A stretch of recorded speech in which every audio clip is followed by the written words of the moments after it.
Добрый вечер, витаю всех вас у нас на канале Осторожно Вирус, он же Синт Феникс. Сегодня у нас в гостях Сергей Бульба. Сергей, привет. Как прошла неделя? Ну, позитивно, багато метушні, якби. Але ж життєвий процес, він такий, так що все добре. Ясно, понятно.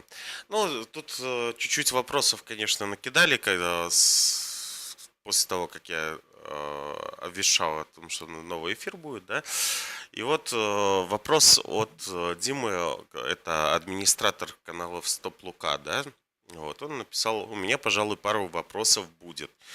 Есть ли какие-то механизмы провести независимое расследование в отношении офиса Тихановской и им подобным организациям в случае, если всплывут какие-то преступления, например, финансовые, привлечь к реальной ответственности?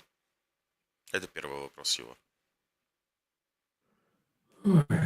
Глядзі, тут же ж треба закрануть усю эту НЖОшную схему от самого початку.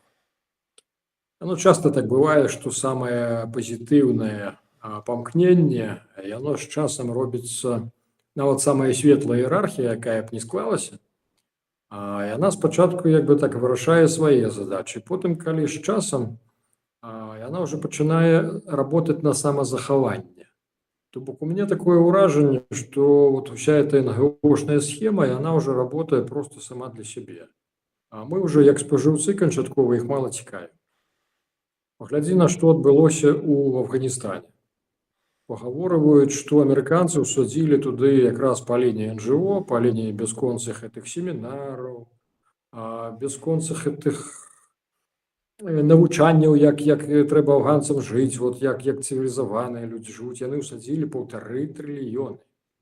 Это нават не 170 миллионов наших горьких, разумеешь? О, нет, подожди. Мы Я поразумеем, хочу что тебя чуть-чуть, извиняюсь, перебить. Дело в том, что 170 миллионов это только Евросоюз. Мы, ну, когда люди говорят о 170 миллионов, вот меня, что самое больше всегда поражало, они забывают о том, что Соединенные Штаты, там Канада и так далее и тому подобное тоже донатили деньги. Исландия, Норвегия и много-много каких стран. Цена там не 170 миллионов, там ну, вопрос идет больше, чем о полумиллиарде. Я цалкам згодны з табой, але ж я да ўсяго это механізму на сённяшні дзень уся эта схема НЖО планетарная, яна пераўтварылася ў прынцыпе такую сабе кармушку. А кармушку у тым ліку і для тых, хто выдзяляе. Таму глядзі, вот зараз, напрыклад, прадстаўнікі штабу Ціхановскай абсалютна не саромеюцца, калі ім выкатваюць прэтэнзію, типа, дзе 170 мільёнаў, на што яны адразу гавораць, типа, ну, типа, половину ж это самое забрали, тыя, хто даваў. А мы с вами не ведаем, правда это, неправда. А это называется уже как-то обвинение, да, в сторону тех институций, которые давали в коррупции с их стороны. Да. Тым не менш, мы, як цвярозыя людзі, разумеем, што такая схема верагодней за ўсё склалася за гэты дзесяцігоддзі. Я пра што гаварыў? Я заўсёды ўзгадываў, я пачынаў сваю нацыянальна-вызвольную барацьбу, сваю дзейнасць яшчэ ў 1988 годзе. Калі я быў курсантам 4-го курса мінскага візу супрацьпаветранай абароны, а мы вот стваралі першую суполку сярод курсантаў, афіцэраў. І ты ведаеш, я памятаю, я тады збіраў подпісы за дзяржаўнасць беларускай мовы сярод курсантаў. Мне на маім курсе практычна ўсе падпісаліся. І я разумею, што потым я сутыкаюся, я выходжу, ну, што называецца, за плотам, нас трымалі.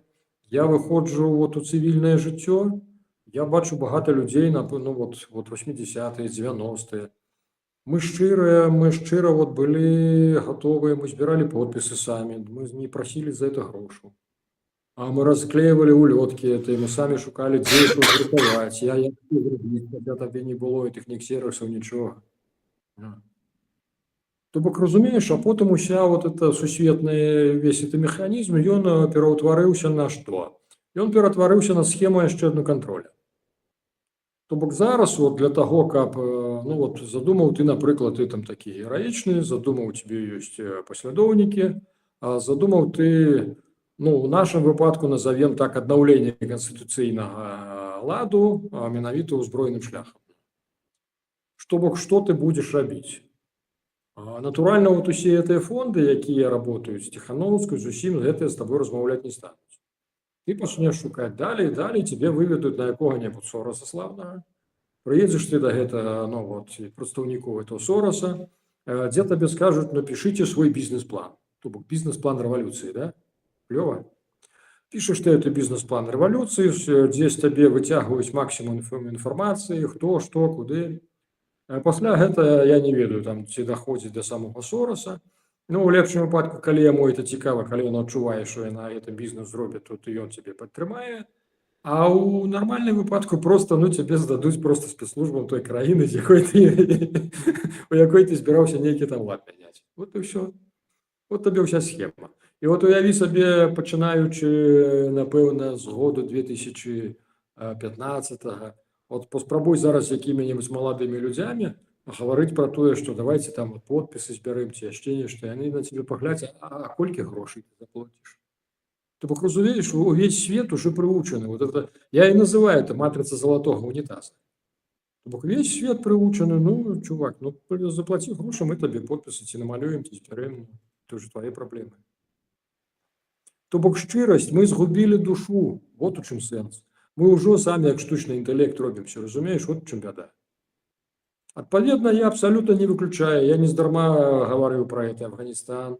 Я гавару зараз то, што да, відаць, усё ж такі, ну, багата хто, выдзяляючы гэтыя фінансы, напэўна, і сам нешта мае з гэтага, нейкія ніштякі для сябе.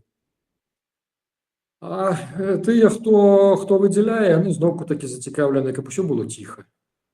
Вот ціха там спісалі на якія-небудзь там ЛГБТ-вечарынкі, там на якія-небудзь там ХВН, там ці яшчэ на якую-небудзь заразу.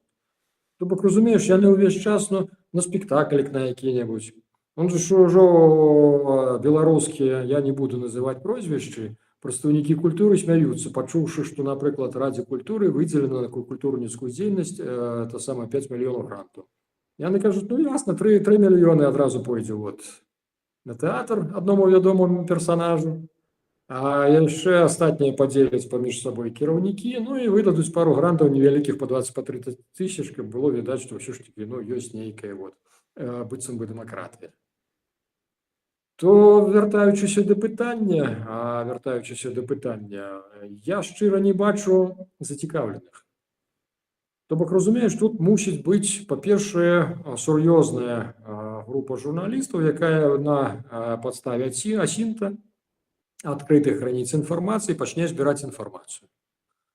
Але ж, ну, ўсё это нас ніяк не выведзе на тое, каб мы атрымалі сапраўды праектную дакументацыю, раз.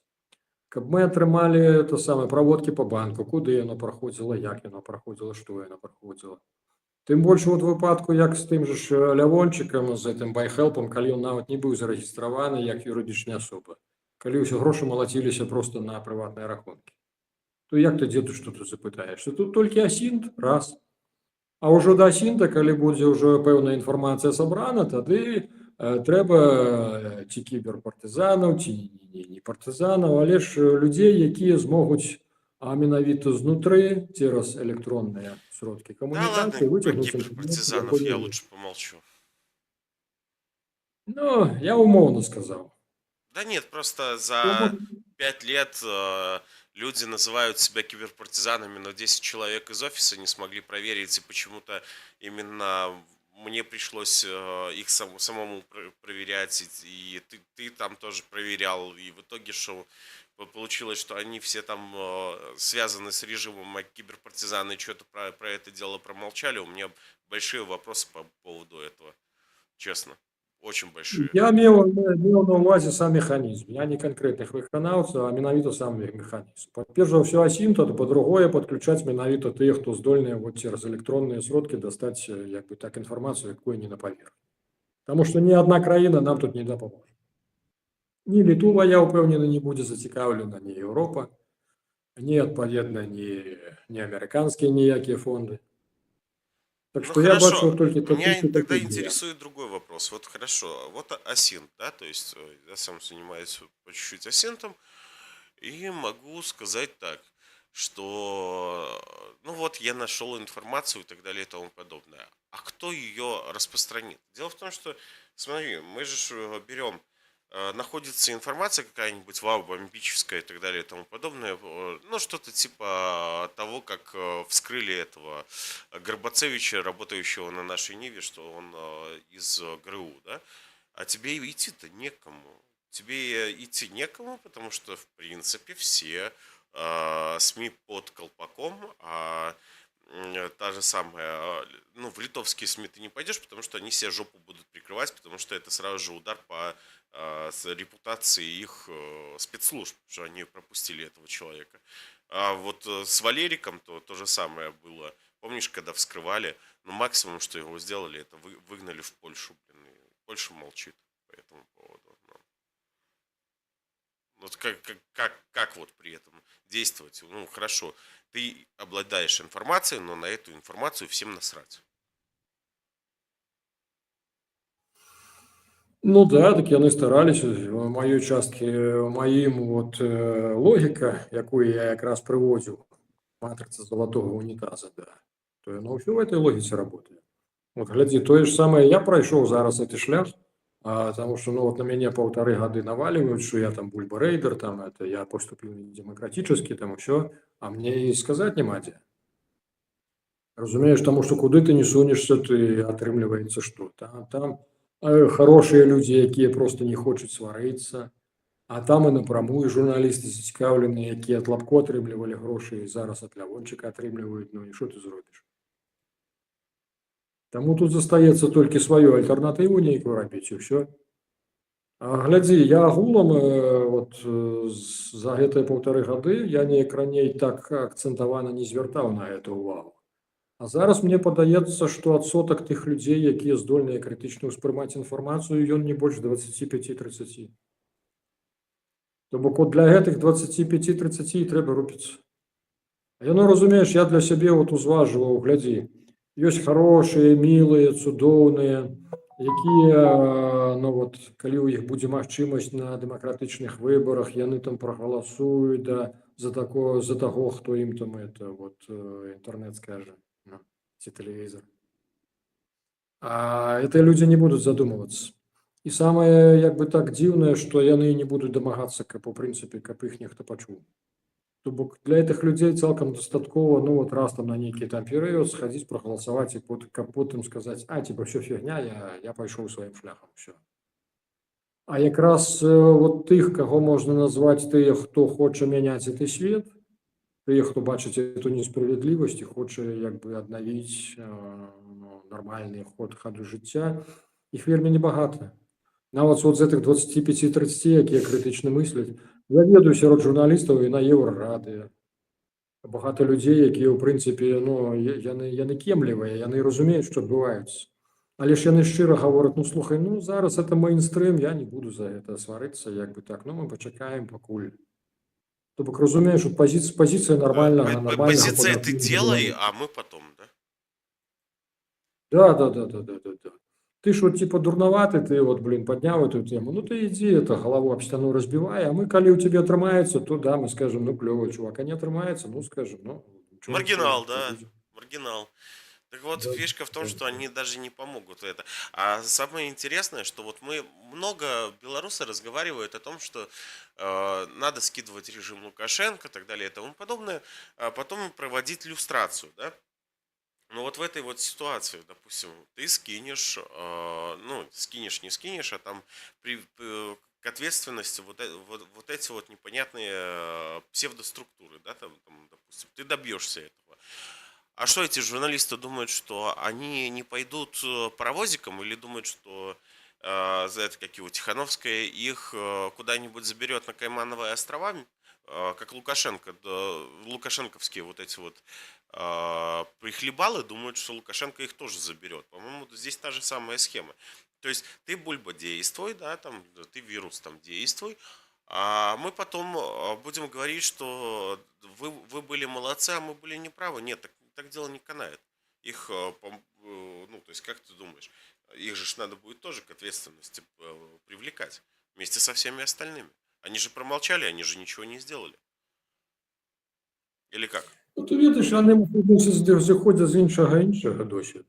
От поглядzi на досвід зменаў, ну, які адбываліся пры нашым жыцці, паглядзі на тую ж Польшчу, часы салідарнасці. Што яны мусілі? Яны мусілі ўсё роўна дамаўляцца, як те ж літоўцы. Яны ж дамаўляліся са сваім ДГБ, ну, цяперашні ДГБ, раней это КГБ, Літоўскай ССР. Яны ўсё роўна з імі прыйшлося дамаўляцца, таму што, ну, куды ты дзенешся? А патэнцыял нацыі не настолькі вялікі, каб столькі таленавітых людзей знайсці, якія сапраўды здольныя ну, рабіць справу. Пры этом, каб яны яшчэ сумленнымі былі, дык это ж, ну, это ж мара, дзе ты набярэшся такіх. Вон паглядзі, чым закончылася Грузія Саакашвілі. Ну, это Тое вообще... ж самае ў нас адбываецца. Тое ж самае ў нас, вот калі зараз уцёк это самае кіраўнік спецназа грузінская шчыра гаворыць, што, разумееце, усе каманды ідуць з Масквы, мы нічого зрабіць не можам. А выконвае хто? Тыя ж самыя грузіны, так же ж і нашы беларусы. Я часам, калі гляджу на сітуацыю ўнутры Беларусі, вот у мяне складаецца ўражанне, што на Лукашенко работае МЗС. Под пытаннем, да? А вот усе системы типа Министерства внутренних справ, у меня такое выражение, что они работают, ну, вот так же, как грузинские, да. Что з Москвы скажут? Да, яны будут отбивать, пакуль Лукашенко трэба Москве, то яны будут за яго, все. Але ж як толькі знойдзецца іншы варыянт, то я не здзіўлюся, калі яны скажуць это Лукашенко, что типа вот вам там в Арабских Эмиратах будет цеплей, то ну, в лепшым выпадку яны яго выпусцяць, а ў горшым яшчэ і не выпусцяць. Бывший пропагандист российского режима Невзоров, да, он сегодня написал такую фразу: «Мирный протест – это самая глупая форма покорности». Все и свершилось в полном соответствии с этой истиной. В парламенте Грузии короновали послушного футболиста, который с этой минуты будет называться президентом и исполнять хотелки Кремля. Грузинская мечта торжествует. Ей удалось бросить связанную с Картвелла к ногам Путина. Вот что ты думаешь по поводу этого? На жаль.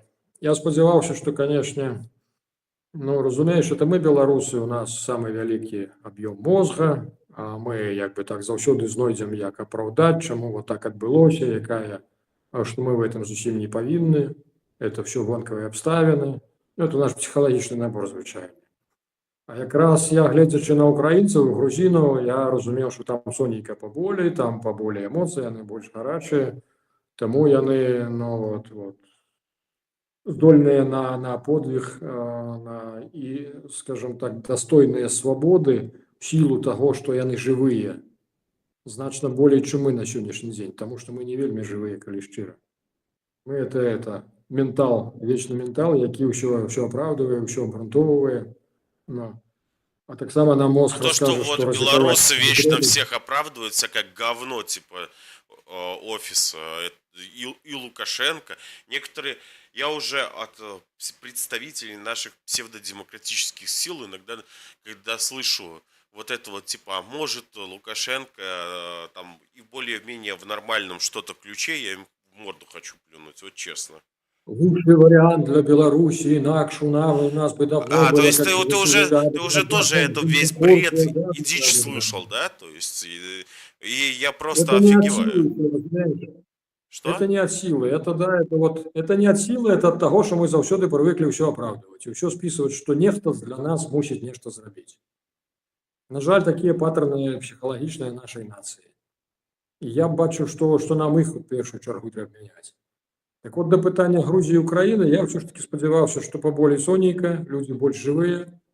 Ну, але ж, на жаль, досвед паказвае, ну і тым больш, слухай, Грузія пасля Саакашвілі, мне падавалася, што Саакашвілі ўвогуле зрабіў неверагоднае. Тая самая Грузія, дзе карупцыя, это просто было на самым, што называецца, генетычным узроўні, і раптам это самае Михаілу Саакашвілі ўдалося перамагчы ўсю эту сістэму. Ну, але ж бачиш, що це ненадовго, ненадовго. Я Ну, сподівався, що і Саакашвілі вийде з тюрми, що народ усе ж таки витягне його, і що він ще своє слово скаже. Але ж нічого з цього не відбулося. Тобто бабло перемогло, да? да, есть такая фраза у нечистых на руку, называется «бабло перемогая зло». Вот, Да. но я все-таки вернусь к вопросу. Что ты думаешь? Вот Невзоров написал, главное вот это вот в этой фразе было, это мирный протест, это самая глупая форма покорности. Согласен с этим или нет? Ну, слухай, то саме, глядячи на українську хронологію, я розумію, що мирний протест – це перший крок. А Україна так само робила перший крок 2003-2004, коли був мирний протест, да. І поступово вона доростала до того, що з тюрми добровольно не випускають. Тобто 14-й год показав, що нація заспіла, нація вже зрозуміла. То ж саме відбувається століння білоруської нації, я сподіваюся, вельми і у нас зараз. Глядзі, практично зараз от это пакаленне, якое вырасце, яны ці самі сядзелі, ці іхнія бліжэйшыя сябры сядзелі, ці нехта з кола іхніх сяброў. То бок разумееш, это ўжо вырасце абсалютна іншая нацыя. А от пытанне наколькі яны вырастуць цярпіламі пасля адсідкі, ці ўсё ж такі яны будуць на нешта здольныя. Но это толькі час пакажа. Мгм. Там сегодня интересные вещи были по поводу границы. Вот. Польша решила прикрыть границу с Беларусью на 100%, написала Хартия. Что ты думаешь по поводу этого?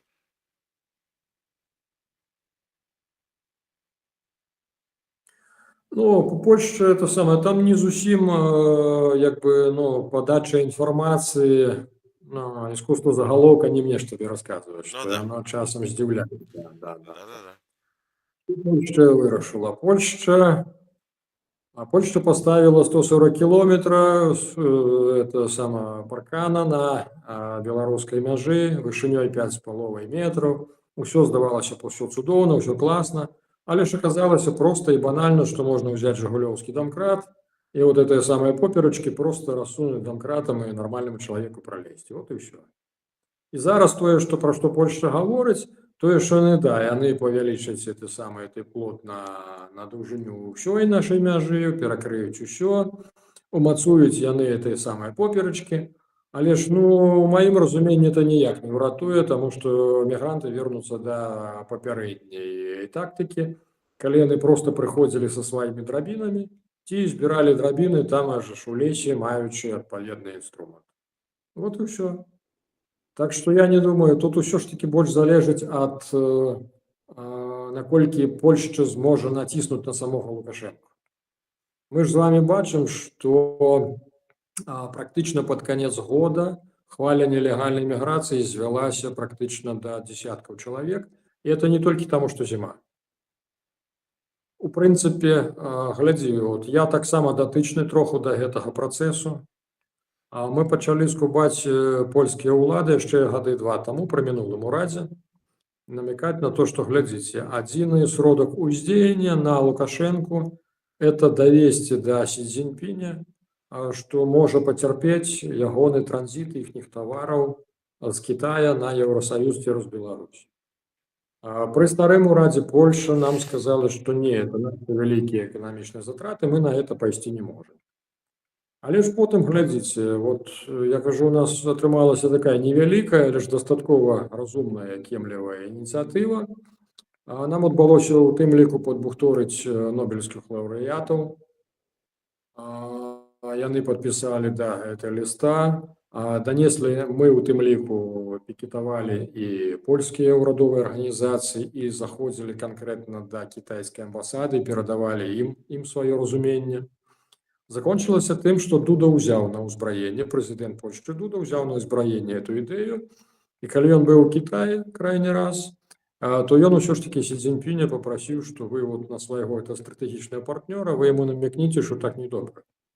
Таму што мы можам нават не перакрываць мяжу, а проста павялічыць ступень кантроля, што Польшча ўжо дэманстравала, да.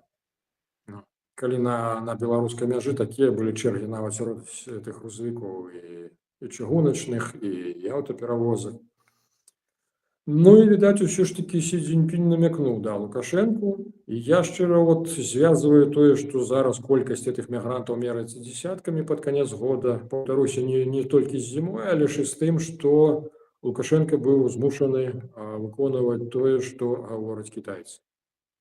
Мы ж з вами разумеем, што ён спрабуе прысягнуць, мінаючы маскоўскага пасярэдніка непасрэдна кітайскаму сюзерэну.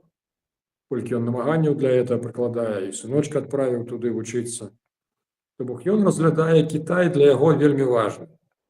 Чаму ягоныя ідэолагі зараз, калі ў Беларусі праводзіўся единый идеологический дзень, яны ж так і называлі, што Беларусь находится в центре нового формирования, нового устройства миропорядка, потому что, понимаете, Соединенные Штаты не терпят конкуренции, они не понимают, что они уже не отражают мнение глобального большинства.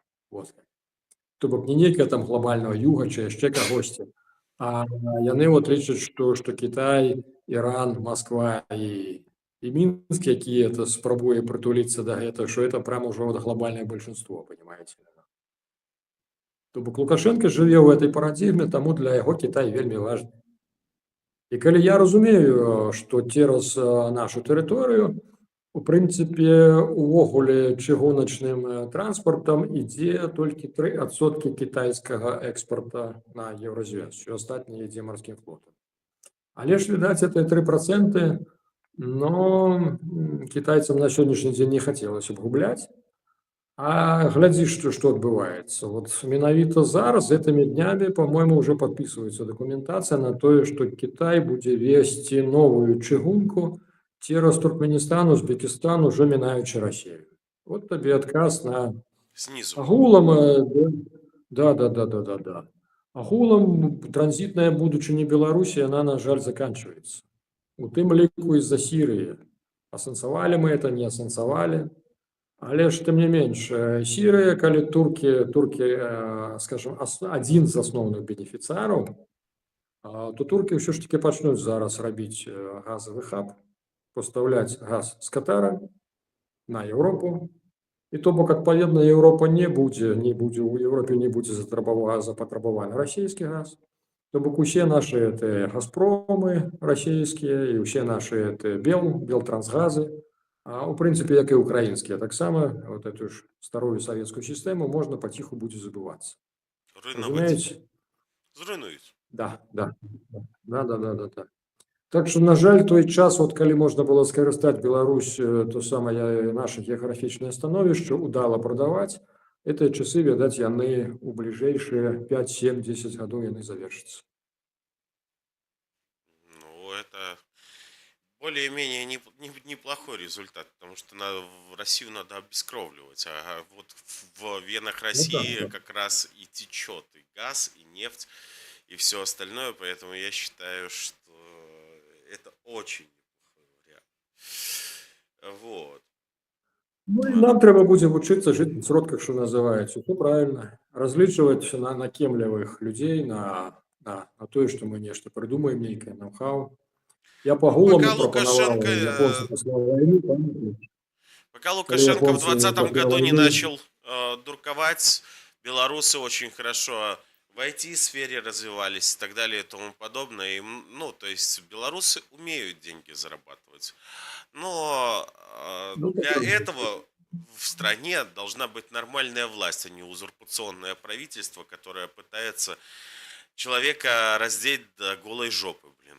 Вот это реальность. И как раз к этому мы сейчас и приходим. Я имею в виду к вопросу по поводу того, что в скором времени в Беларуси недовыборы, псевдовыборы, или как оно там, я не знаю, цирк на дроте, да? И твои сейчас мысли по этому поводу. То есть тут Лукашенко, мы видим, пытается везде поездить, полетать, найти себе деньги. Что ты думаешь по этому поводу? Нашел, не нашел? Или будет доставать из своего закромов родина? Ну по-моему, все ж таки не знайшов. от такого шалёнага інвестора, якому просто от захацелася, для якога грошы так лёгка даставаліся, што для яго не праблема пару мільярдаў класці ў Беларусь, па-мойму, Лукашенко такога кадра не знайшоў. Обычно это был Путин. Падобна, што прыйдзецца, да, падобна, што прыйдзецца даставаць нейкія сваё. Ну, прычым ж сямейка вельмі добра зараз зарабіла на пад'ёме біткоіна. Так што, ну, я думаю, што не збяднеюць, калі ўсё ж такі, калі частку, да, украдзенага ў нас з вамі вядуць усё ж такі назад у эканоміку беларускую. Так што з гэтага боку это пазітыўны момант, я б сказаў. А ў астатнім, глядзі, вельмі здзівіла мяне, не здзівіла паслядоўнасць старой, так бы мовіць, апазіцыі. Калі, напрыклад, Зянон Пазняк там стаў заклікаць, што да, байкот, што ніхто не ходзіць на выбары. Ну, падавалася б, што такі варыянт, напэўна, самы разумны.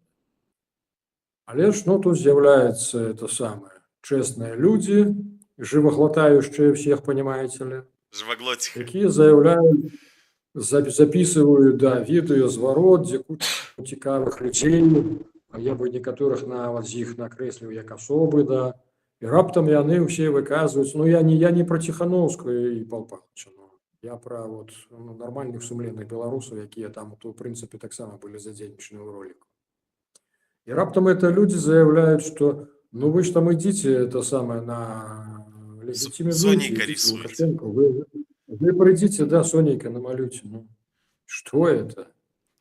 Ну, разумеешь, это же не отсутность, ну, я про того ж Латушку, это не отсутность розуму, я сподіваюся. Про, ну, Святлану Георгіївну, ну, ладно, это, я так разумею, что скажут, то и робить будет. От пытанне, хто там што скажа і хто там каманды дае, і хто, яны не разумеюць, што яны чарговыя, што яны проста крыж на сабе ставляюць. Яны это не разумеюць, не? У 2022 годзе, калі пачалася паўнамаштабнае ўтаржэнне ў Украіну, тады яны ж прызывалі прыйсці два крыжа паставіць. Так што гэта не ўпершыню, а гэта тая ж самая Жываглот, якая на паліграфі на Белсаце казала, што яна ніводнага разу не участвовала ў гэтых выбарах, якім яна і прызывала. Я помню, калі вайна пачалася, да, это этап, то это самое ў штабе Ціханаўскай заявілі, ну, мы открыем три новых антивоенных телеграм-канала. Офигенно дапаможа, конечно, ну, капец, да? Ну, почему? Один из каналов, которые они открыли, очень сильно помог силовикам Беларуси. Ну, то есть, которые они тогда открыли. Он назывался и называется на данный момент «Белорусский Гаюн». Почему? Эту историю могу я тебе поведать. Она очень интересная. Получается, Гаюн первоначально, если ты зайдешь от самого основания, они выкидывали видео людей из Беларуси, когда шла начало полномасштабного вторжения, как идут там танки, на каком перекрестке и так далее и тому подобное. И по этим видео силовики вычисляли тех людей, которые это фотографировали, снимали, и людей сажали. Ну, то есть человека просто вычисляли и сажали, понимаешь? Вот. И закончилось это, я тебе могу рассказать чем. Это закончилось тем, что я в Украине проходил тогда второй полиграф, и у меня в Украине, да, то есть там, где я проходил полиграф, спросили, а почему ты против Антона Матолька? Ну, то есть против Гаюна. Я им на пальцах объяснил, что у меня среди моих только знакомых задержали 3 человек, потому что они в Гаюн отправили видео того, как танки, ну, то есть шли, на каком перекрестке и так далее и тому подобное, что их после этого вычислили, вот, и, соответственно, задержали. Я говорю, ну, так хватит людей использовать как одноразовые, латексные изделия, И вот Гаюн очень сильно помог силовикам Беларуси вскрывать белорусов обычных. И на этом расхайпился. Антон Матолька до сих пор не понес никакой ответственности и не считает себя неправым в той ситуации. Хотя после того, как я полиграф прошел, я тебе могу сказать, видимо, украинцы дали звездюлей, блин, Матолька и Матолька и компания перестали публиковать эти видеофайлы, которые досылались людям. Что ты об этом думаешь? Так он того, що Лукашенко, глядзі, тое, што не з Пуціним, сімптомы такія вельмі насцярожваюць. Сімптомы насцярожваюць блізкія былі да ветэранаў спецназа ўнутраных войскаў, так звана, блізкія людзі да ВЧ 3214. Ну, это все, я думаю, ведаюць, да. Міліцейскі спецназ, так званы. Так вот, яны абмяркоўваюць сярод сябе то, што недзе ў лютым месяцам яны і ССО, беларускае міністэрства абароны, што іх кінуць усё ж такі на курскі накірунак. Я не ведаю, это правда, неправда, таму што Лукашенко можа паабяцаць зноўку Пуціна, што да, што ён усё ж такі дапаможа Пуціну. Мы ж бачым, калі Пуцін ужо пайшоў на тое, што нават карэйцаў кідаюць туды, на курскім накірунку, да. То я не здзіўлюся, калі ён вымагае ў Лукашэнкі зараз, каб беларусы таксама ўдзельнічалі.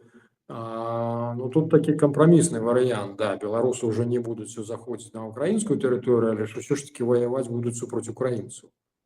І вот наколькі Лукашенко рэалізуе тое, што абяцае, ці мы можам толькі здагадвацца, абяцае, не абяцае, якія ў іх там взаемадачыненні. Другое, глядзі, на што менчукі звяртаюць увагу. Я уже падымаў пытанне, мы абмяркоўвалі это на YouTube-канале «Пора» з Евгеном. Пытанне ў тым, што менчукі ўсур'ёз заклапочаныя. Мяне, напрыклад, пра тое, што Гайдукевіч – это маскоўскі праект, людзі папярэджвалі яшчэ года, пачынаючы з 2005-2010. Сапраўды, партыя створана па расійскіх алгарытмах. То бок у партыі ёсць свае баевікі, туды ж уваходзяць гэтыя браткі. Партыя абараняе там эканамічны інтарэс, усё. То бок яўна партыя адрозніваецца ад тыповых беларускіх. І як бы яшчэ ў 2010-м, от тады ўжо гучала пытанне, што Гайдукевіча паспрабуе ўсё ж такі Масква выцягнуць якімсьці чынам.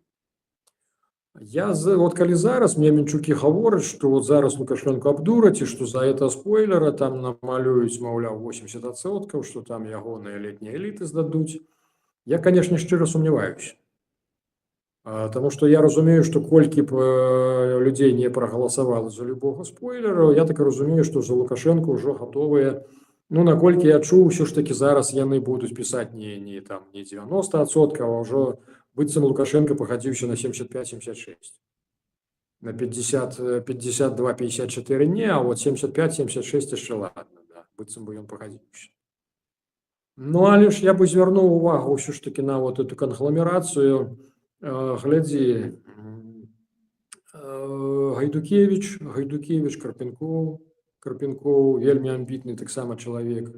Вот я бы звярнуў увагу ўсё ж такі калі Церцель і ёсць там ўсё ж такі хто работае на Лукашенку, то я б на іхнім месцы ўсё ж такі задумаўся. Для каго, напрыклад, той жа ж Карпенкоў вырошчвае тэатрады? Іх колькі ўжо 14, да? Забеспячэнне шыкоўнае. У якасці інструктароў уладкаваныя туды тыя ж байцы былога Вагнера, ўсё, яны размеркаваныя, там ужо нават і пашпарты беларускія выпісалі, да. Але ідэалогія гэтых падраздзяленняў, яна не міліцэйская, яны штурмавікі, яны чыстыя штурмавікі. Вот для каго іх рыхтуюць? Глядзі, сынок Вальфович на сённяшні дзень узначаліў 120-ю, якая стаіць ва ўруччы. То бок што, мы дакладна ўпэўнены, што ў Беларусі нічого не рыхтуецца, не?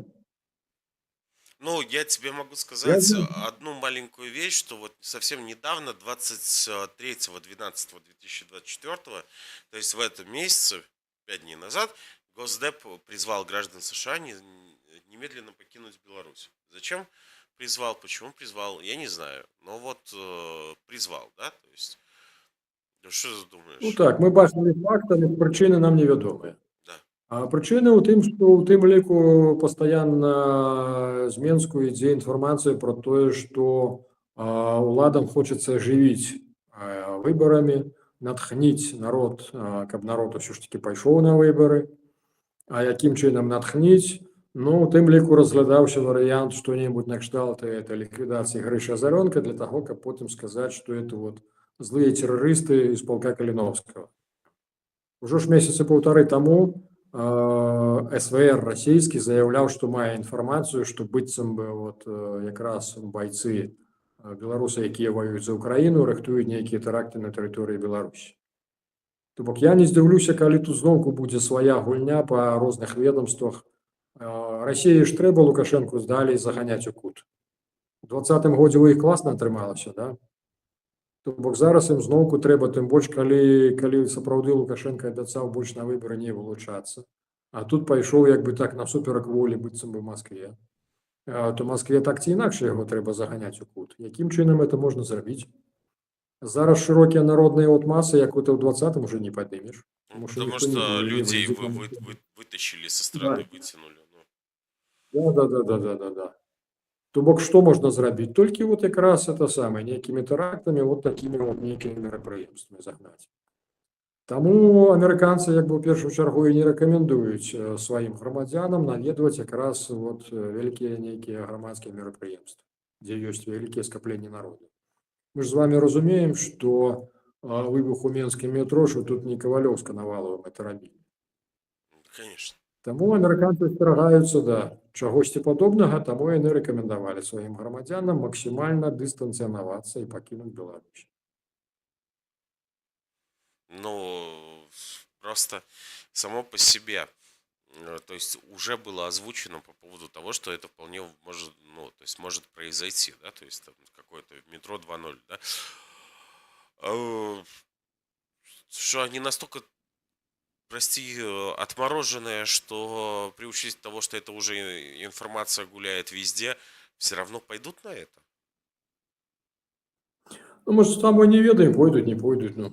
Ну, Як ситуацию будут как бы ну, по если другое- Госдепартамент США призывает, то есть они думают, что они реально настолько отмороженные, что они все равно могут это сделать. Ну, А хто мінулы раз што зрабіў, скажы? От наколькі я ведаю, калі расследовали метро, у тым ліку это самае, по-моему, нават Масад сваіх спецов прысылаў, і што? я помню, Ну что да, там вот. только снимал, фотографировал, как раз на камеру попал в это, как его в новостях был. Вот туда обычных людей никогда не допускали, никого не допускали. Там сплошь одни спецслужбы были, блин. И Ма только бегает с камерой, фотографирует взрыв метро. Вот это вот уже интересно было. Очень, очень сильно интересно было. Вот, я тут залез к себе в чат и смотрю, тут все люди, ну, там не все люди, но часть людей там спорят по поводу того, что если у тебя задать вопрос по поводу Ракевича, ты о нем ничего не расскажешь, потому что якобы тебе нельзя. Дзіўнае пытанне, чаму мне не можна? Не знаю, это вот, а это не пытание, это они там друг с другом разговаривают и говорят, что типа якобы нельзя. Я поэтому, знаешь, так улыбнула в душе. Я просто для того, чтобы люди, мы вас видим, мы видим, что вы пишете, поэтому давайте это. А мне вот интересует, что за Ракевич, что за... Я помню, что ты о нем рассказывал, я помню, что я о нем читал, да, то есть, что у него там очень такая темная история, плюс он еще и киберпартизан является этим, как его, бухгалтером и так далее и тому подобное, и латушка, и что-то там с тобой связано с хабом. Кто такой Ракевич? Твое мнение. Ну, слухай, я нават не ведаю, што сказаць. Для мяне это, ну, вот типаж такога бізнесмена з 90-х.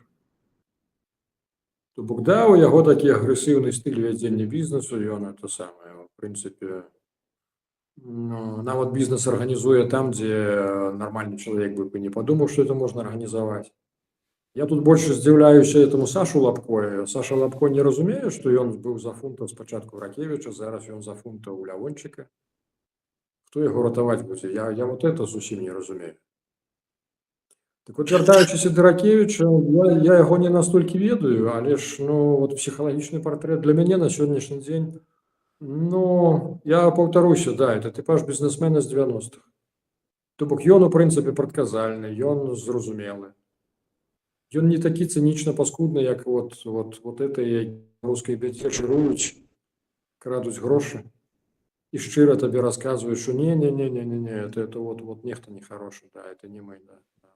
Хто ж мог падумаць, што байхелп это самае, што грошы крадзе там сабе, целявончыкі кватэры купляюць у сабе ў Лондоне Не, з ну давай Варшавы. по-хорошему, квартира в Лондоне у него, по-моему, была куплена раньше, чем это. Это еще его вопросы 2014 года, где-то так, да?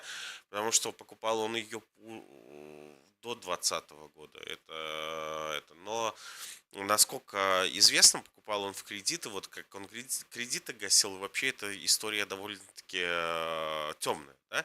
При учете, в любом случае, при учете того, что он нигде официально не работает, живет он на очень широкую ногу с 2 квартирами, которых там даже, чтобы просто коммуналку оплатить, простите, несколько тысяч долларов в месяц, туда только надо убить. Вот. И само по себе, то есть, меня больше удивляет про Леончика, это вопрос его всех родственников в номенклатуре, и он вот такой вот там топовый мега, как нас называют мусорами змагары, да, топовый мега змагар, блин, но при этом его родственников не трогают, но вот зато, если у тебя там, у родственника кто-нибудь рядом проходил рядом с человеком с бело-красно-белыми носками, его заберут. Вот тебе вся история. Ну, то есть, вот это более смешно.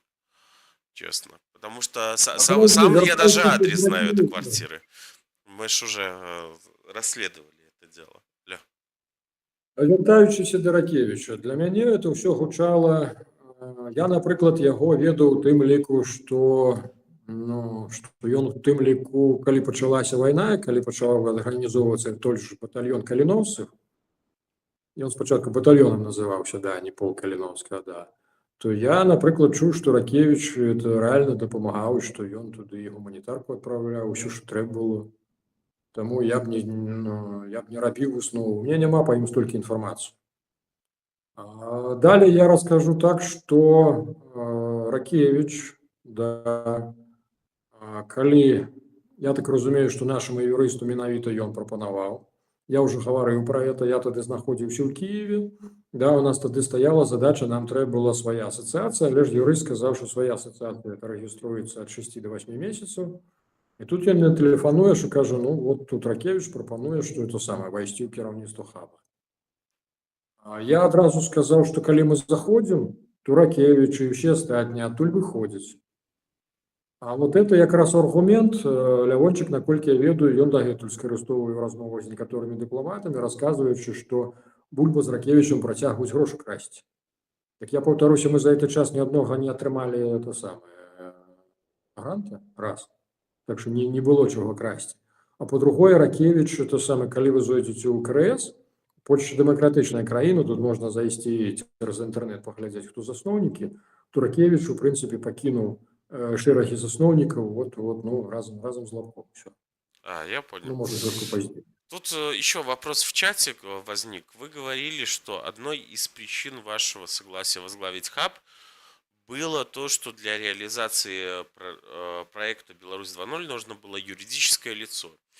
И юрист... Да. Я дочитаю все-таки. И юрист говорил, что для открытия собственного юрлица нужно время от 6 месяцев. Поэтому вы посчитали готовый хаб той возможностью. Однако на тот момент, а конкретно на 13 июня 2023 года у вас уже был зарегистрирован фонд «Беларусь 2.0». Почему для проекта нельзя было использовать этот фонд? И с какой его тогда целью зарегистрирован фонд? Фонд рэгістраваўся вельмі доўга. Больш таго, асацыяцыя і фонд адрозніваюцца якраз колькасцю засноўнікаў. Нам для «Беларусь 2.0» трэба было не аднасобны фонд, А менавіта асацыяцыя, куды ўваходзіць мінімум 7-8 чалавек, былі прадстаўлены якраз нашай рэгіянальнай структуры. Вот для гэтага трэба была якраз асацыяцыя. Наколькі сцвярджаюць прадстаўнікі якраз от надзорчай рады, мінулай надзорчай рады, якая ж здымала лапку, яны тады прапаноўвалі, яны тады шукалі чалавека з рэпутацыяй, таму яны прапанавалі мне і Латушку. Латушка адмовіўся, таму што ён это разумны наменклатуршчык у адрозненне ад мяне.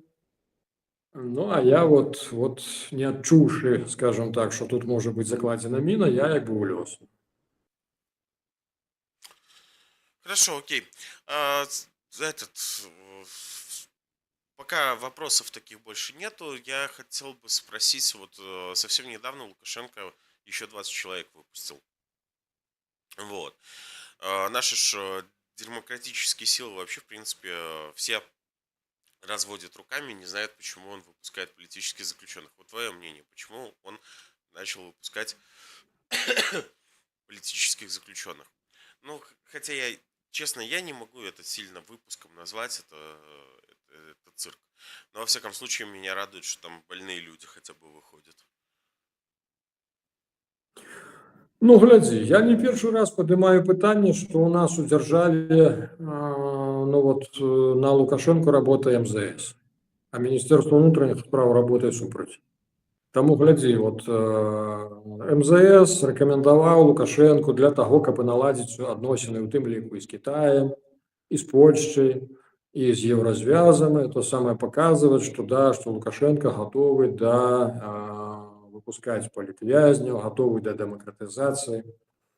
Дарэчы, па Васілю Пацуку, наколькі я гаварыў з нашымі дома ў Беларусі, Васіля я асцерагаўся, ўсё ж такі пракуратура будзе запрашваць для яго вышэйшую меру пакарання, раз.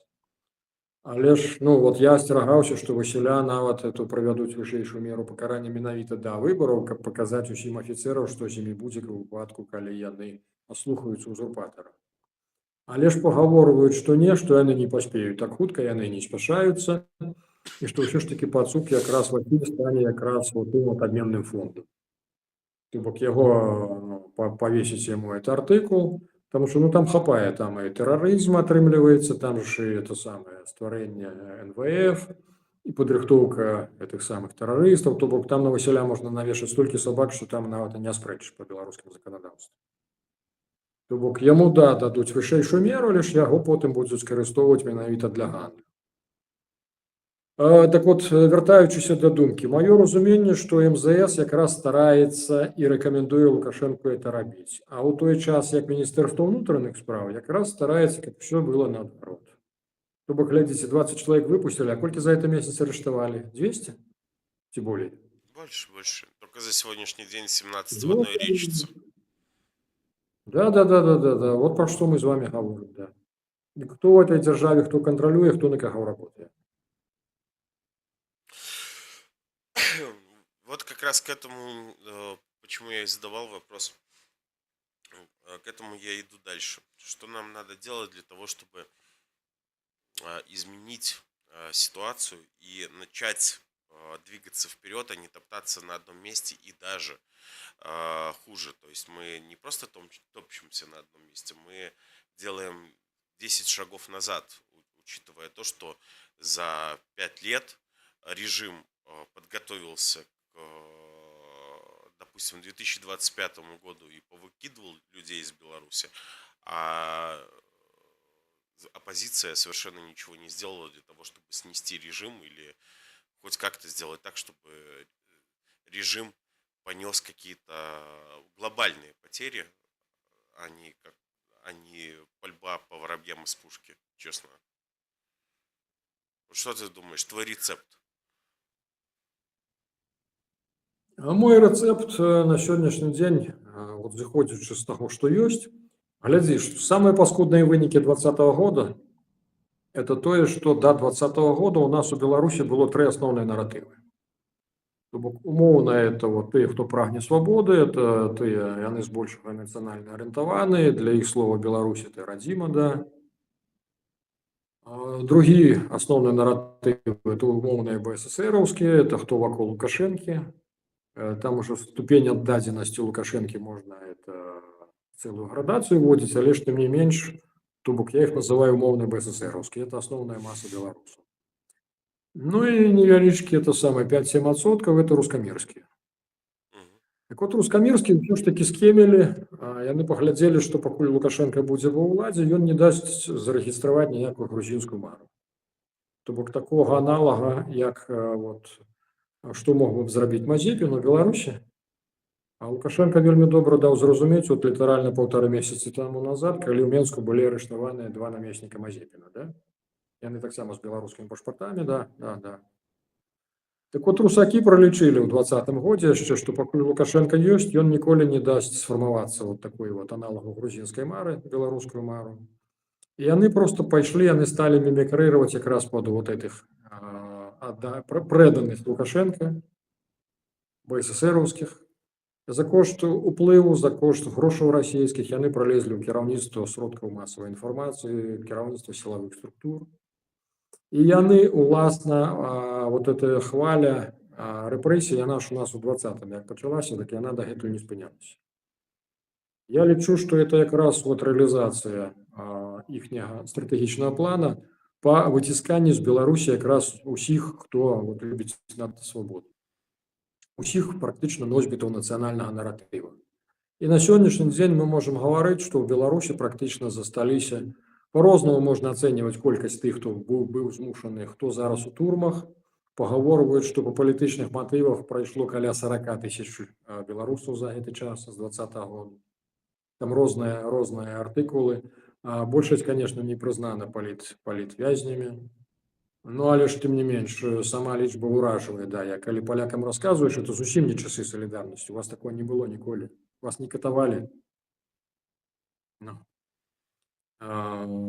Далей, глядзі, колькасць людзей, якія выехалі з Беларусі, ацэньваецца мінімум ад 700 000, а некаторыя гавораць до 2 мільёнаў. Я не ведаю, якая лічба сапраўдная. Официально год назад было 1 400 000, поэтому возле 2 это 100%. Глядзі, у любой нацыі пасіянары складаюць 4-5%. Беларускай, нямецкай, амерыканскай, габрэйскай 4-5%. То бок у нас атрымліваецца, што калі з 9 мільёнаў з'ехаў нават мільён, ну даруе, то это ўжо 10-12%. Это не 4-5. И вот это, я лічу, это вельмі сур'ёзная катастрофа. Лукашенко, у прынцыпе, здзяйсняе падрыхтоўку, прадпрадажную падрыхтоўку Беларусі для паглынання па крымскім сцэнарыі. Расіі трэба, каб тут усё прайшло спакойна, разумееш? І, на жаль, Расія вельмі добра скарыстала для сябе вынікі 20-го года. Вот у чым наша бяда. А мы, по-моему, про это яшчэ нават і не пачалі задумвацца.